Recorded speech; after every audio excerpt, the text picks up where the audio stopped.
अस्सलाम वालेकुम, आप देख रहे हैं सिटी से सवाल। मैं हूं सैयदा आयशा नाज, मेरे साथ मौजूद हैं नजम सेठी साहब। अस्सलाम वालेकुम। सेठ साहब, मुल्की सियासत में एक बार फिर एक उबाल देखा जा रहा है। अब तज्जिया आपका बताएगा कि ये बासी कड़ी में उबाल है या हुकूमत के लिए वाकई पाकिस्तान तहरीक इंसाफ एक वबाल बनने जा रही है।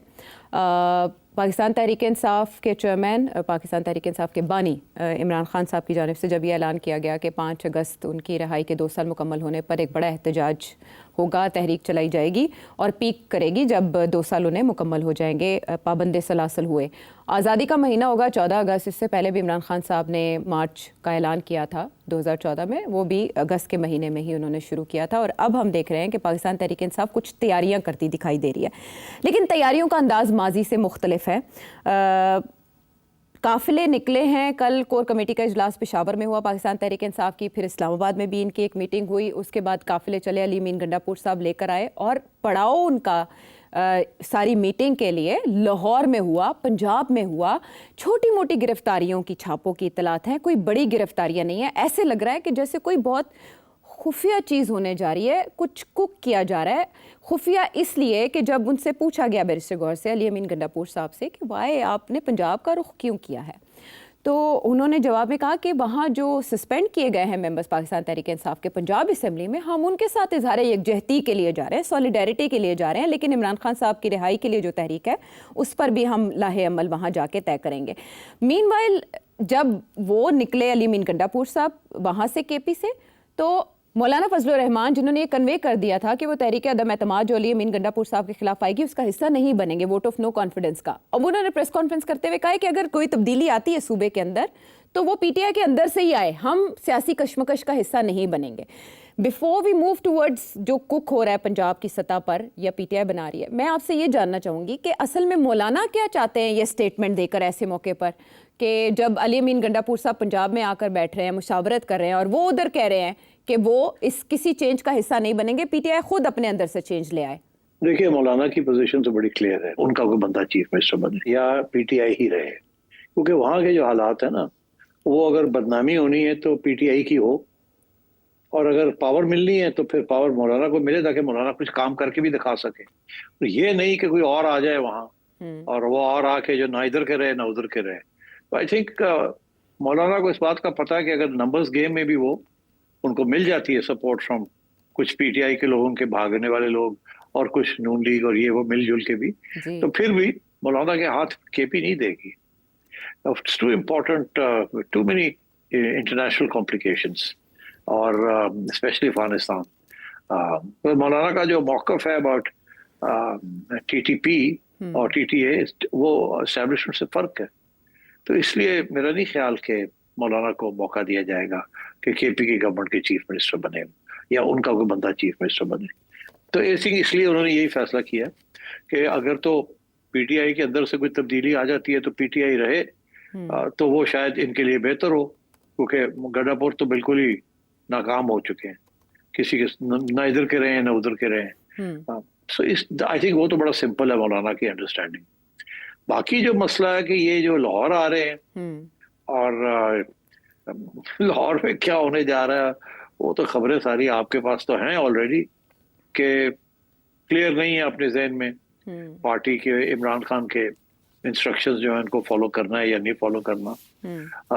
आधे लोग कहते हैं करें, आधे लोग इधर उधर हो रहे हैं, कुछ गिरफ्तारियों से डरते हैं, कुछ गर्मी से डरते हैं, कुछ बारिश से डरते हैं, कुछ डरते हैं कि लोग ही नहीं आएंगे तो फिर क्या करेंगे, फिर बेइज्जत हो जाएंगे ना, इसलिए इमरान खान को ना भी नहीं कर सकते, हाँ भी नहीं कर सकते, तो करे क्या, तो इधर उधर हो रहे हैं। तो ये सोचा कि ऐसे करते हैं कि लाहौर चलते हैं, कहेंगे कि हम तो जा रहे हैं उन लोगों के लिए जो कि आउट हो गए हैं पंजाब असेंबली से, उनको सपोर्ट करने के लिए जा रहे हैं। कोर कमेटी का जो इजलास है जिसमें 82 के करीब मेंबर्स बताए जा रहे हैं, 82 में से 40 आए और 40 में से भी ये कहा जा रहा है कि 10% ने बात की, और एक रिपोर्ट पेश की गई जिसमें बताया गया कि कितनी पतली हालत है पाकिस्तान तहरीक इंसाफ की, कि बयानिए का बोझ इमरान खान साहब के कुछ ही लोग उठा रहे हैं, बहुत कम, 28 के करीब लोग बताया जा रहा है जो रीट्वीट करते हैं उनकी बात को, ये आगे लेकर चलते हैं। और उसमें कुछ सजेशंस दिए गए और कुछ ख्यालात का इजहार किया गया, 2-2, 3-3 मिनट लोगों को मिले बात करने के लिए, जिससे ایسے معلوم ہوتا ہے کہ کچھ ہچکچاہٹ ہے, کچھ خوف ہے, اور یہ بھی کہا گیا کہ اگر عمران خان صاحب کے صاحبزادے آئیں گے تو تبھی تحریک میں جان ڈلے گی, اور یہ کہ یہ لا اینڈ آرڈر کے لیے موومنٹ چلائی جائے, نہ کہ اس سے نام دیا جائے کہ یہ عمران خان صاحب کی آزادی کی یا ان کے رہائی کی تحریک ہے. سو اس طرح کا ڈفرینس آف اوپینین بھی سامنے آیا. سلمان اکرم راجہ صاحب تو اس میں موجود تھے, لیکن اور بھی بہت سے لوگ غائب پائے گئے. ایسا لگتا ہے کہ کوئی کنفیوژن ہے, کچھ اوائڈ کرنا چاہتے ہیں, ابسٹین کرنا چاہتے ہیں. اور یہ بھی کہا گیا کہ اگر یہ رپورٹ عمران خان صاحب کو تک پہنچ جائے, ان کو پتہ چل جائے کہ اجلاس میں یہ ہوا, تو شاید وہ یہ موومنٹ کی کال ہی واپس لے لیں. تو ایسی سچویشن میں بات تو سمپل سی ہے نا, سب کو پتا ہے کہ عوام تیار نہیں ہے. اب عوام تیار نہیں ہے, خان صاحب ڈنڈا دے رہے ہیں, نکالو عوام کو باہر. عوام ان کی بات سننے کے لیے تیار نہیں ہے, وہ مایوس ہیں ان کی اس قسم کی ڈیوائسو پالیٹکس. وہ ابھی میں سن رہا تھا فواد چودھری کو, وہ کہہ رہا تھا ان کو گرفتار کرنے کی کیا ضرورت ہے, یہ تو آپس میں ایک دوسرے کے گلے پڑے ہوئے ہیں, ان کو کوئی ضرورت نہیں گرفتار کرنے کی. تو مطلب ہے یہ حالات ہیں پی ٹی آئی کے, ایک دوسرے کو ٹرسٹ نہیں کرتے. کوئی کہتا ہے فلانا اسٹیبلشمنٹ کا آدمی ہے, کوئی کہتا ہے فلانا ہے, کوئی کہتا ہے عمران خان صاحب کو پوری سچویشن کا نہیں پتا. ادھر سے علیمہ خان لگی ہوئی ہے, وہ اپنا ایک گروپ بنا رہی ہے بیچ میں, وہ اپنا سینٹ کے اندر اپنے لوگوں کو لانا چاہ رہی ہے, ادھر گڈھا پور اپنا ڈرامہ کر رہا ہے. It's a total mess. اس صورت میں عوام کو تو پتہ چل جاتا ہے نا, کوئی اکا دکا لوگ تو کھڑے ہو کے شور ڈال دیتے ہیں, مگر ایک مجمع بیٹھا کرنا کوئی آسان کام ہے. اور آج کل بارشیں ہو رہی ہیں, گرمی سخت ہے, اب عوام کا ویسی پسی ہوئی عوام, قیمتیں بڑھ رہی ہیں, مہنگائی ہو رہی ہے, چینی کا بحران ہے. مطلب ہے کہ کیا کوئی, تو اس صورت میں اب وہ عمران خان کی رہائی کے لیے لاکھ بندہ اکٹھا کریں گے, 5,000 بندہ بھی نہیں اکٹھا ہو سکتا. وہ کیوں بیچارے, گھروں کے حالات خراب ہیں اور اوپر سے وہ جا کے جائیں اور گرفتاریاں دے جا کے, کون کرے گا؟ What four? نظر تو آ رہا ہے کہ پہلے تو اتنی امید رکھی ہوئی تھی کہ جی ڈونلڈ ٹرمپ کچھ کرے گا, پھر یہ کہ بچے شاید آ جائے, وہ بھی نہیں آنے. تو یہ سب ڈرامے چل رہے ہیں. عوام بیوقوف نہیں ہے نا, نہ ہی بننا چاہتی ہے, نہ یہ بنا سکتے ہیں. اب ان کا پرابلم یہی ہے کہ علیمہ خان جو ہے وہ ٹف لائن لے رہی ہے, وہ ایسے جیسے کہ وہ جانشین ہے عمران خان, اور یہ باقی لوگ جو ہیں جو کہ ان کی اپنی ایمبیشنز ہیں کہ ہم ہیں, وی آر دا پارٹی, ہمیں ذمہ داری دی گئی ہے. I think under the circumstances total chaos. اسی لیے انہوں نے لاہور چنا ہے. لاہور چنا ہے کہ ایٹ لیسٹ یہ تو کہہ سکے نا کہ جی لاہور کی پارٹی جو تھی, لاہور کے آرگنائزرز تھے, انہوں نے کچھ نہیں کیا, تو گڈھا پور صاحب کے اوپر نہ کوئی بوجھ پڑے کہ یہ آپ نے کچھ نہیں کیا. کیونکہ کے پی میں تو لڑائی جھگڑے ہو رہے ہیں نا, جنید صاحب کچھ کہہ رہے ہیں, گڈھا پور کچھ کہہ رہا ہے, سیف کچھ کہہ رہا ہے, سو وہاں تو نظر آ جانا تھا کہ گنڈا پور کی غلطی ہے یا کیا ہے. ساری ذمہ داری انہی کی ذمہ داری ہونی تھی. یہاں کیا ہوگا, یہاں وہ یہی کہیں گے کہ جی لاہور کی پارٹی کے لوگ جو تھے they were not organized, اور لاہور کی پارٹی کے لوگ یہ کہیں گے کہ جی ہمارے ساتھ کون کھڑا ہونے کے لیے کوئی تیار نہیں, تو ہم کیا کریں. میں یہی سنا, میں نے وہ کہتے جی ہم گرفتاری کیوں دیں, اگر آگے پیچھے ہمارے کوئی نہیں ہے تو ہم باہر نکلیں گے, ہمیں پکڑ کے لے جائیں گے.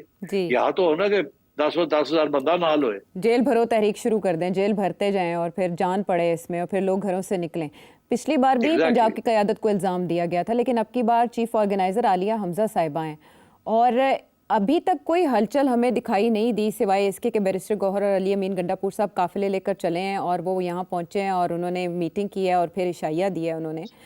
اس کے علاوہ ہم نے کوئی بڑی ہیڈ لائنز نہیں دیکھی. ایسے لگ رہا ہے جیسے خفیہ طور پر کچھ کیا جا رہا ہے. آپ کے تجزیے کے مطابق مجھے یہ لگتا ہے جیسے لک بزی ڈو نتھنگ والا فارمولا عمران خان صاحب کے لیے اپنایا جا رہا ہے, کیونکہ انہوں نے اپنے ٹویٹ میں کہا تھا کہ جو اس تحریک کا بوجھ نہیں اٹھا سکتا وہ الگ ہو جائے, ورنہ میں کر دوں گا الگ. ہاں ٹھیک ہے, کرنا تو ہے نا کچھ, مگر کیا کرنا ہے. تو یہی سوچا کہ لاہور میں چلتے ہیں, وہاں اگر ذمہ داری بھی بنی تو تھوڑی پنجاب والوں کی بن جائے گی. دوسرا یہ کہ ہم یہ کہیں گے ہم تو آئے نہیں تھے عمران خان کی تحریک چلانے کے لیے, ہم تو آئے تھے وہ پارلیمنٹیرینز کے لیے. ٹھیک ہے, اور تحریک کا آغاز بھی لاہور سے ہو سکتا ہے, کیونکہ علی امین گنڈا پور صاحب نے تو کہا کہ ہماری تحریک شروع ہو گئی ہے. یار وہ بہت سی باتیں کرتے ہیں, وہ کیا شروع ہوگی, کچھ بھی نہیں شروع ہونا, یہاں سے ہونا ہی کچھ نہیں, پھر بھی واپس چلے جائیں گے. اچھا, لیکن سیٹھی صاحب پہلے محسن نقوی صاحب کے دور میں جب تحریک کا آغاز ہوا تھا تو بہت پکڑ دھکڑ ہم نے دیکھی تھی, بہت سختیاں دیکھی تھیں. اب ایسے لگ رہا ہے جیسے ان کو سیف پیسج دیا جا رہا ہے کہ آپ آرام سے آئیں, جو آپ نے کرنا ہے وہ کریں. گورنمنٹ کو پتہ ہے انٹرنلی سچویشن کیا چل رہی ہے, یا گورنمنٹ اس کو بہت ایزی لے رہی ہے؟ نہیں, سب پتہ ہوتا ہے نا. دیکھو نا, لوگ ان کے اندر بیٹھے ہوئے ہیں جو آ کے پوری رپورٹس دیتے ہیں. तो उससे तो कोई शक ही नहीं है. तो गवर्नमेंट को पता है कि they are disorganized, divided, weak, अवाम तैयार नहीं है. Government knows everything. तो गवर्नमेंट जो है वो करेगी क्या कि इनके बड़े लीडर्स को शायद नहीं अरेस्ट करेगी. वो कहेगी कि उसके साथ हेडलाइंस बनती हैं. वो जो करते धरते वाले होते हैं ना, शोर डालने वाले, उनको थोड़ी पकड़ पकड़ करके इधर उधर कर देगी, ताकि वो पैगाम चला जाए कि जो गड़बड़ करेगा उसको अंदर कर देंगे, और बड़े लोगों को ना हाथ लगाया जाए ताकि वो ना शोर डाल सके. I think government is comfortable. So क्या गवर्नमेंट को एतमाद में लेकर या एस्टेब्लिशमेंट को एतमाद में लेकर ये चल चलाओ शुरू हुआ है? देखिए, इनमें बहुत से लोग हैं जो कि गवर्नमेंट और एस्टेब्लिशमेंट के साथ हैं. मेरा ख्याल है गंडापुर साहब ने ये बता दिया होगा एस्टेब्लिशमेंट को, ये मेरा प्लान है. ठीक है सिर साहब, वो मामला जो हमारे पड़ोसी मुल्क इंडिया को बहुत खटक रहा है उसकी तरफ चलते हैं. वो है फील्ड मार्शल आसिम मुनीर साहब का मुजव्वज़ा दौरा श्रीलंका. इसको लेकर इंडियन मीडिया में 2-3 दिन पहले से ऐसी रिपोर्ट्स आना शुरू हो गई जिसमें ये चर्चा किया जा रहा है कि उनका दौरा बहुत शाहाना है और उसमें वो ऐसे करेंगे वैसे करेंगे, टू मच डिटेल कि लैविश विजिट करने जा रहे हैं. इंडियन मीडिया को जो ये तकलीफ है ये असल में किस कॉन्टेक्स्ट में है? बिल्कुल सही कह रहे हैं.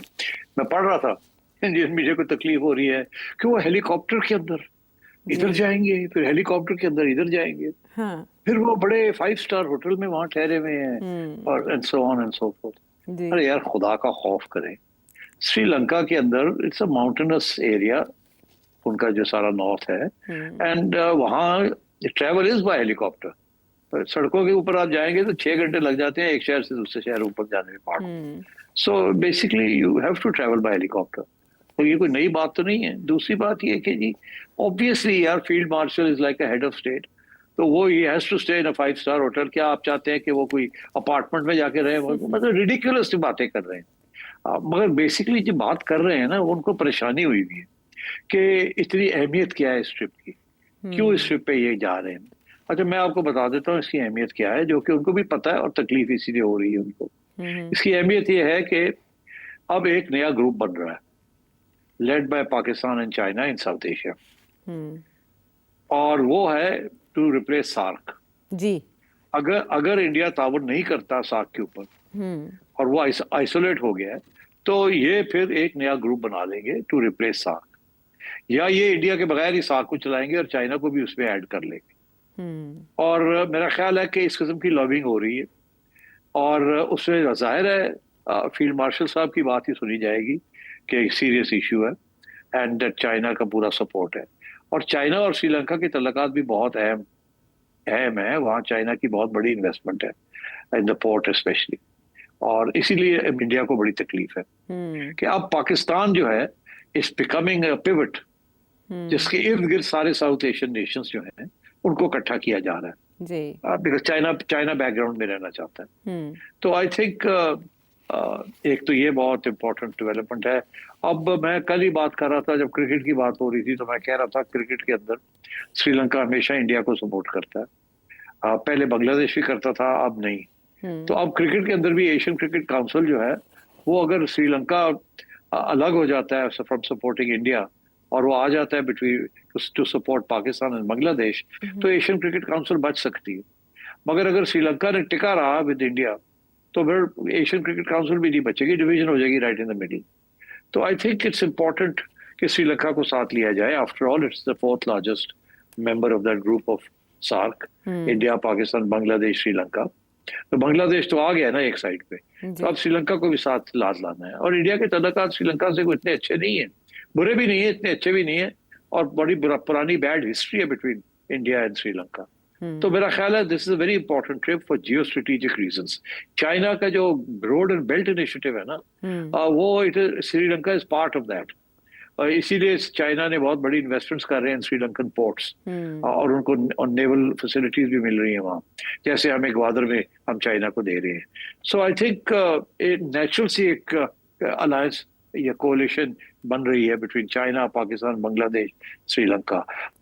सो आई थिंक इंडिया इसीलिए परेशान है.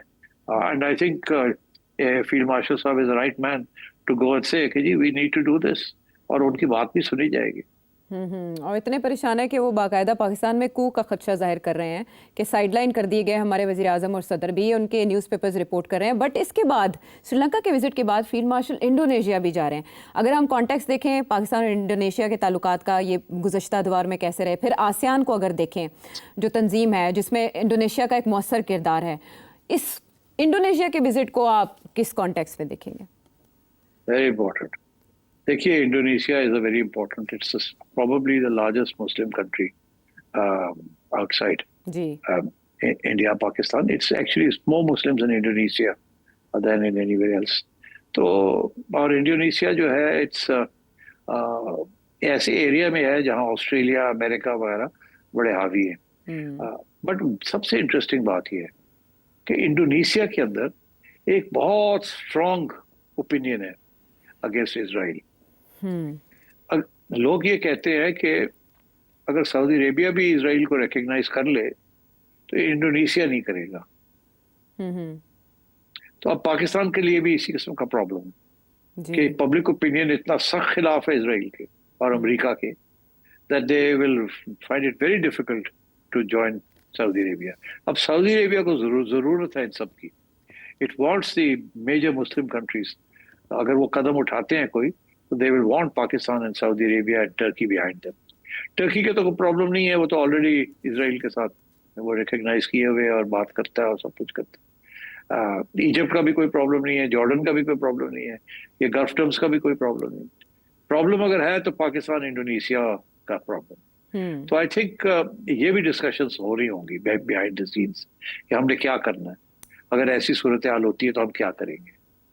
तो I think Indonesian trip is very important also. दूसरी बात ये है कि इंडोनेशिया जो है इस वक्त उसने बहुत बड़ा ऑर्डर प्लेस किया हुआ है for French Rafales, billions of dollars का। वो भी साइन ऑफ तो हो गया था मगर अभी पूरे डिटेल्स उसके नहीं आए। इंडोनेशिया ने जब देखा है कि ये पाकिस्तान ने चाइनीज जेट्स के साथ, जो कि 1/4 कॉस्ट है उसकी जी, कि इतना कुछ कर लिया है, तो इंडोनेशिया का भी सर चकरा गया है। ये सोचों में पड़ गए हैं कि हम करें या ना करें, राफेल लें या ना लें।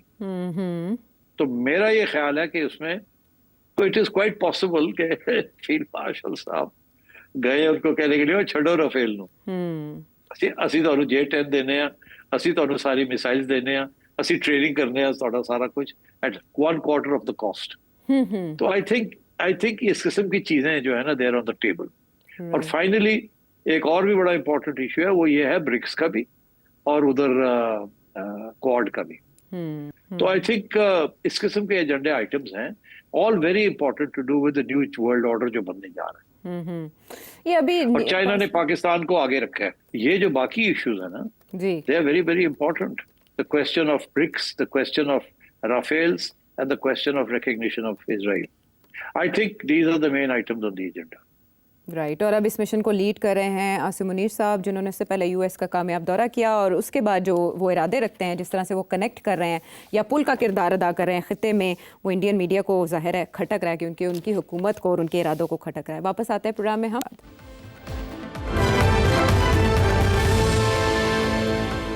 Welcome back to the show. अब आपके सवालों को प्रोग्राम का हिस्सा बनाएंगे। जो गुज़श्ता हमारा टॉपिक था, जिस बात हो रही थी, गुज़श्ता से पैवस्ता ही ये सवाल है बुरे वाला से उमर फारूक साहब का। सर साहब, जब हम आजकल इंटरनेशनल फॉरेन एनालिस्ट को देखते हैं तो एक बात को आजकल बड़ा उसका जिक्र हो रहा है कि अमेरिकन जो मिलिट्री हेजमनी है उसको चाइना ने काउंटर कर लिया और किया है वो इनडिविजिबल सिक्योरिटी और कॉमन प्रॉस्पेरिटी। मुझे बताइए इस बात का मतलब क्या है? इस बात को जरा हमें जो है सादा अल्फाज में समझा दें। इंडिविजिबल सिक्योरिटी, इंडिविजिबल सिक्योरिटी से मुराद ये है कि पहले जो इस वक्त जो वेस्टर्न मॉडल है वो है डिविजिबल सिक्योरिटी, कि अपनी सिक्योरिटी, अमेरिका अपनी सिक्योरिटी की बात पहले करता है और बाकियों की बाद में, इसीलिए ब्लॉक्स बना के एक दूसरे के खिलाफ खड़े कर देते हैं। तो that's divided security, your security my security, your security versus my security. ये है डिविजिबल सिक्योरिटी जो इस वक्त चल रही है। इनडिविजिबल सिक्योरिटी से चाइना का ये मुराद है कि सबकी सिक्योरिटी जो है ना एक ही खाते में है। ये नहीं है कि आपकी सिक्योरिटी कम हो रही है और मेरी बढ़ रही है। Let us jointly create a system जिसके अंदर जॉइंट सिक्योरिटी हो सबकी, किसी को एहसास कमतरी ना हो किसी को कोई ये फीलिंग ना हो कि मैं किसी के खिलाफ खड़ा हूं या कोई मेरे खिलाफ खड़ा है। In other words, peace, negotiations, dialogue, और हर एक दूसरे के साथ मिलके रिजॉल्व द इश्यूज। ये नहीं कि 2 ब्लॉक्स बने हुए हैं, 3 ब्लॉक्स बने हुए हैं और वो लड़ रहे हैं एक दूसरे के साथ, जैसे कोल्ड वॉर में हुआ, जैसे नेटो को बनाया गया एंड सो ऑन। और अब कोशिश की जा रही है कि ये क्वाड को बनाने की, मगर उधर जो है चाइना लगा हुआ है कि ब्रिक्स को बड़ा किया जाए, छोटा ना किया जाए, बड़ा किया जाए, ताकि डिविजिबल सिक्योरिटी ना हो, इनडिविजिबल सिक्योरिटी सारी ब्रिक्स की जो है वो इकट्ठी बात हो। तो इस किस्म की बातें एक तो चाइना कर रहा है कि जो कि बेसिकली अमन की आशा है कि ये जो बात है ना जी, नेशनल सिक्योरिटी मेरी जो है उसके लिए ये मुझे करना पड़ रहा है और आपकी जो है वो आप हमारे रास्ते में खड़े हैं, ऐसे नहीं होना चाहिए। सो आई थिंक बेसिकली ये जो ब्लॉक्स बन जाते हैं एक दूसरे के खिलाफ, उसके खिलाफ है चाइना। चाइना कहता है ब्लॉक्स बने मगर खुशहाली के लिए बने, which is the other part of it. जो दूसरा सवाल का जो है वो क्या लफ्ज है? Common prosperity. कॉमन प्रॉस्पेरिटी, ये रोड एंड बेल्ट इनिशिएटिव जो है ना, ये एक परफेक्ट एग्जांपल है। अब कॉमन प्रॉस्पेरिटी का मतलब ही ये है कि सारे मिलजुल के ऐसी कोई इकोनॉमिक पॉलिसीज फॉलो करें जिसका सभी का फायदा हो, ये ना हो कि मेरा फायदा हो रहा है और आपका नुकसान हो। सम जीरो गेम नहीं होनी चाहिए कि मेरा प्लस हो रहा है आपका माइनस हो रहा है, जब ऐड करें तो जीरो हो जाता है। सबकी बेनिफिट होनी चाहिए। अच्छा, तो इसलिए आई थिंक कॉमन प्रॉस्पेरिटी और indivisible security, it's a fantastic way of looking at the new world order जो चाइना बनाना चाह रहा है। और जाहिर है चाइना का इसमें इसलिए इंटरेस्ट है because China is the largest manufacturing country in the world, पहली बात। दूसरी बात ये, चाइना ने अपने सारे बॉर्डर इश्यूज जो हैं वो सारे एमिकेबली सॉल्व कर लिए, किसी के साथ लड़ाई झगड़े नहीं है, और वो किसी किस्म की वॉर मशीन नहीं बनाने जा रहा जिसके साथ वो अपनी डिफेंस के लिए उसने रखा हुआ है, बट अग्रेशन के लिए उसके पास कुछ नहीं है, जैसे अमेरिका के पास है या नेटो के पास है। जैसे यूक्रेन में नेटो अग्रेशन कर रहा है और उधर जो है अमेरिका जो है वो भी एग्रेसिव मूड में है जो उन्होंने मिडिल ईस्ट के अंदर किया है। It's all aggression. तो I think that is what is meant by indivisible security and common good. ठीक है, यानी मिलिट्री हेजमनी जो अमेरिका की थी उसको काउंटर चाइना के साथ कर लिया उस प्लान के साथ। अच्छा, लाहौर से राना नवीद साहब क्या जानना चाह रहे हैं? अरेबियन स्टेट्स जो है गल्फ की, वो ब्रिटिश इंडियन एम्पायर का हिस्सा थी। 1889 का एक इंटरप्रिटेशन एक्ट है, उसके बारे में बीबीसी हिंदी में और उसके अलावा भी इंडियन चैनल्स पे कुछ एजुकेशन रेलिवेंट चैनल पे इस तरह की स्टोरीज जो है वो अपलोड हुई हैं पिछले कुछ दिनों में। तो ये बताइएगा कि वाकई ही ये ऐसा था? विकिपीडिया तो इसका प्रूफ देता है, इसके बारे में आप क्या कहते हैं? 1937 से ऑनवर्ड जो है इसको ओवरलुक किया गया, पाकिस्तान या इंडिया का ये हिस्सा हो सकते थे। बराए करम इसके बारे में बता दीजिएगा। हाँ, देखिए ये बात बहुत कम लोगों को पता है। आप पाकिस्तान की आज़ादी तो 47 में हो गई, मगर ये जो गल्फ स्टेट्स है ना, ये ब्रिटिश इंडिया पॉलिसी के तहत ब्रिटिश गवर्नमेंट इनको चलाती रही है अंटिल वेरी रिसेंटली। अब फॉर एग्जांपल, मैं एग्जांपल आपको देता हूँ, ओमान है। ओमान ब्रिटिश प्रोटेक्टेड नहीं, बॉम्बे प्रेसिडेंसी का प्रोटेक्टेड रहा है अभी हाल ही, टिल 1971। और इनमें से बेशतर जो ममालिक हैं they were governed by British under the British India policy. ये सही है। ये यूएई वाला भी, ये तो 1961 में पहले कुछ लोग आजाद हुए। तो out of all of these they have now only recently become independent. तो जैसे मैंने कहा, एडन जो है वो तो बॉम्बे प्रेसिडेंसी का हिस्सा था under the British India policy. तो दैट इसका ये वो सही कह रहा है BBC, that was what the case was. तो हिस्सा हो सकते थे इंडिया या पाकिस्तान का, इनको क्यों ओवरलुक किया गया, ये उनका सवाल है। नहीं, हिस्सा वो बिकॉज कंटिग्यूअस नहीं है ना, सब कॉन्टिनेंट तो इधर है ना, वो तो उधर थे। कल को आप कहेंगे कि ब्रिटिश पॉलिसीज तो वो मिडिल ईस्ट में भी थी, हाँ। तो उनको भी पाकिस्तान का हिस्सा बनना चाहिए था। अच्छा, ज्योग्राफी की वजह से ऐसा हो नहीं सका, ये फर्क। हाँ, ये सब कॉन्टिनेंट तो एक है ना हिंदुस्तान। हाँ, तो यहाँ तकसीम हो। ब्रिटिश इंडिया पॉलिसी जो थी उसमें बर्मा भी आता था, उसमें ये middle eastern states, some of these, ये जो इधर की स्टेट्स हैं गल्फ वाली, ये भी आती थी। ठीक है, मज़ीद सवाल शामिल करेंगे एक ब्रेक के बाद। Welcome back to the show. और अब सेठी साहब से सवाल स्वात से जहां ज़ेब साहब का। یہ جو ہمارے پاکستان اور امریکہ کے درمیان جو بڑھتی ہوئی قربتیں ہیں، تو کیا یہ فیوچر میں ہمارے اور چائنا کا جو تعلقات ہے اس پر تو اثر انداز تو نہیں ہوں گی؟ بالکل ہوں گی، کیسے ہو سکتا ہے نہ ہو؟ آپ تجارت کرتے ہیں امریکہ سے اور ویسٹ سے، اور چائنا کے سے آپ ہتھیار لیتے ہیں. چائنا آپ کو سیکیورٹی کا حصہ ہے اور اکنامک پراسپیرٹی کا حصہ آپ کا ویسٹ کے ساتھ لگا ہوا ہے. تو امریکہ تو پریشر ڈالے گا نا آپ سے کہ آپ چائنا کے کیمپ میں مت رہیں. اور ابھی آپ دیکھیے گا برکس کے اندر بھی شور پڑے گا. ڈونلڈ ٹرمپ نے دھمکیاں دے دی ہیں کہ یہ برکس جو ہے یہ بڑا ہمارے خلاف ایک محاذ بن رہا ہے، وغیرہ وغیرہ، ہم نہیں ہونے دیں گے. ہم اگر یہ برکس والے الگ بناتے ہیں کوئی گروپ اس قسم کا تو میں اس کے اوپر ٹیرف لگا دوں گا، یہ کر دوں گا، وہ کر دوں گا. تو یہ سلسلے تو چل رہے ہیں نا. میں نے پروگرام میں کہا تھا آگے پاکستان کے لیے مشکل وقت آ رہا ہے، کیونکہ پاکستان اس وقت 2 کشتیوں میں پاؤں رکھے ہوئے، اور یہ دن بدن امریکہ جو ہے جس قسم کا پریشر ڈال رہا ہے، چائنا کی طرف سے کوئی پریشر نہیں مگر امریکہ کی طرف سے پریشر ہے، کیونکہ امریکہ اس وقت ڈکلائننگ پاور ہے، چائنا گروئنگ پاور ہے، اور امریکہ اپنے آپ کی ڈکلائن کو کسی نہ کسی طریقے سے روکنا چاہتا ہے. اسی لیے وہ بھاگ دوڑ بڑی ہو رہی ہے. اور مجھے ایسے لگتا ہے کہ جیسے یوکرین میں بھی امریکہ کا لاس ہوگا، اور مڈل ایسٹ میں بھی اس وقت تو ایسے لگ رہا ہے کہ جیسے سارے لوگ لیٹ گئے ہیں، مگر آہستہ آہستہ آپ دیکھیے گا وہاں بھی ریوولٹ نکلیں گے ان ٹائم ٹو کم.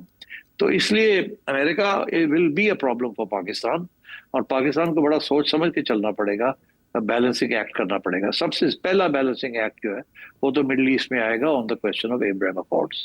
اچھا چلیں آگے بڑھتے ہیں، اور اب واقعین سے محمد حسان. آپ نے کہا فلسطین جو ہے وہ ایک تو پاکستان کا مسئلہ نہیں ہے اور دوسرا مسلمانوں کا مسئلہ نہیں ہے، تو آپ کیا کہنا چاہتے ہیں کہ پاکستان اسرائیل کو تسلیم کر لیں، یا یہ اب ٹی وی شوز کے ذریعے قوم کو بتایا جا رہا ہے کہ ہم لوگ اسرائیل کو تسلیم کرنے لگے ہیں، یا مسجد اقصی جو ہے وہ اسی طرح اٹھا کے اسرائیل کو دے دی جائے اور وہ جو چاہے وہاں کرے؟ یہ کس طرح مسلمانوں کا مسئلہ نہیں ہے؟ آپ ایکسپلین کر سکتے ہیں؟ دیکھیے فلسطین جو ہے وہاں کرسچنز بھی ہیں، تو یہ تو نہیں ہے نا کہ صرف وہ فلسطینوں کا یا مسلمانوں کا مسئلہ ہے. مسلمانوں کے تو اور بھی بہت سے مسئلے ہیں. ایجپٹ بھی مسلمان ملک ہے، وہاں بھی مسئلے ہیں. سعودی عربیہ بھی مسلمان ملک ہے نا. تو مگر مسئلہ یہ ہے کہ مسلمان ایک نیشن سٹیٹ نہیں ہے. اگر ایک نیشن سٹیٹ ہوں تو پھر ایک نیشن سٹیٹ کا مسئلہ بن سکتا ہے، مگر یہ جو نیشن سٹیٹس بنی ہیں ان کے اپنے مفاد ہیں. تو یہ سوال آپ مجھے کیوں پوچھتے ہیں؟ آپ سعودی عربیہ کو پوچھیں جہاں آپ بیٹھے ہوئے ہیں، جہاں بہت سارے لوگ جا کے بیٹھے ہوئے ہیں. وہ کیوں چاہتے ہیں کہ نیشن سٹیٹس جو ہیں ان کے اپنے مفاد ہیں؟ مسلمانوں کے مسئلے مسلمانوں کے ہیں، اپنے نیشن سٹیٹس کے اندر حل کریں، مگر مذہب کا مسئلہ تو نہیں ہے. کسی کی زمین لے لینا یا ہٹا دینا اس سے مذہب کا مسئلہ تو نہیں ہے نا. مذہب کا مسئلہ تو ہو کہ وہ آپ کے اسلام کے اوپر وہ اٹیک کرے، پھر مسلمانوں کا مسئلہ بنتا ہے. جیسے یہ بلاسفمی والا ایشو ہے کہ ہمارے پیارے رسول اللہ صلی اللہ علیہ وسلم کے اوپر اٹیک کرتے ہیں، وہ مسلمانوں کا مسئلہ.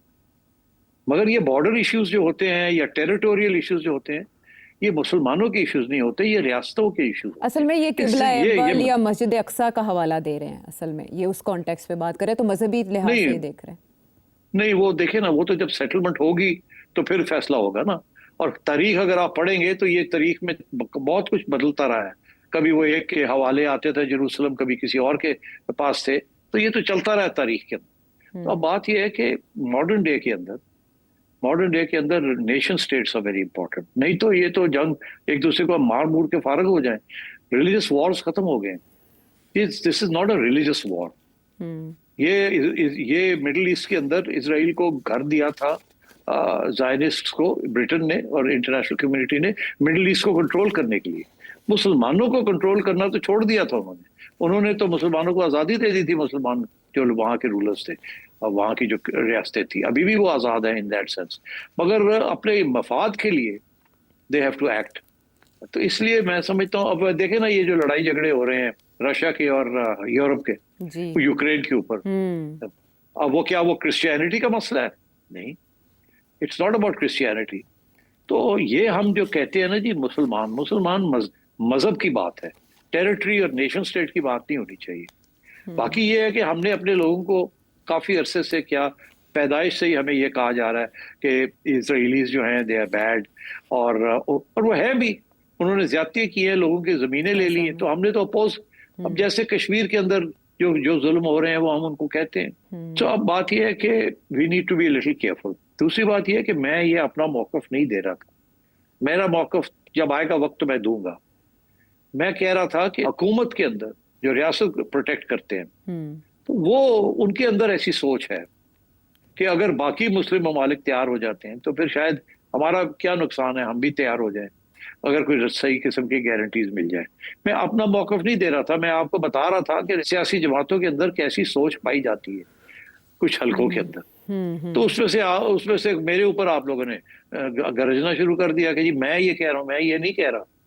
جب وقت آئے گا تو میں بتاؤں, میرا موقف بھی کلیئر ہو جائے گا. مگر کیونکہ دیکھیے جو اسرائیل نے جو اس قسم کی جینوسائڈ کی ہے نا, اس کو تو جہنم میں لے کے جانا چاہیے. بس چلے اس سے زیادہ میں آگے کیا میں آپ کے بات کروں. مگر بات یہ ہے کہ اس وقت گریٹ پاور پالیٹکس چل رہی ہے. وہ جو سارے مسلم ممالک ہیں اس علاقے کے اندر وہ بڑے پسے ہوئے ہیں بیکاز امریکہ اور اسرائیل نے ان کو دبایا ہوا بڑا سخت, اور بہت انسیکیورٹی ہے وہاں. اسی لیے ایجپٹ اور جارڈن وغیرہ جو ہے وہ سارے لیٹ گئے بیچارے. they don't have the power to resist Israel. تو اب بات یہ ہے کہ یا تو اس لیے اس کو ذرا تھوڑے ان ایموشنلی اس چیز کو دیکھنا چاہیے.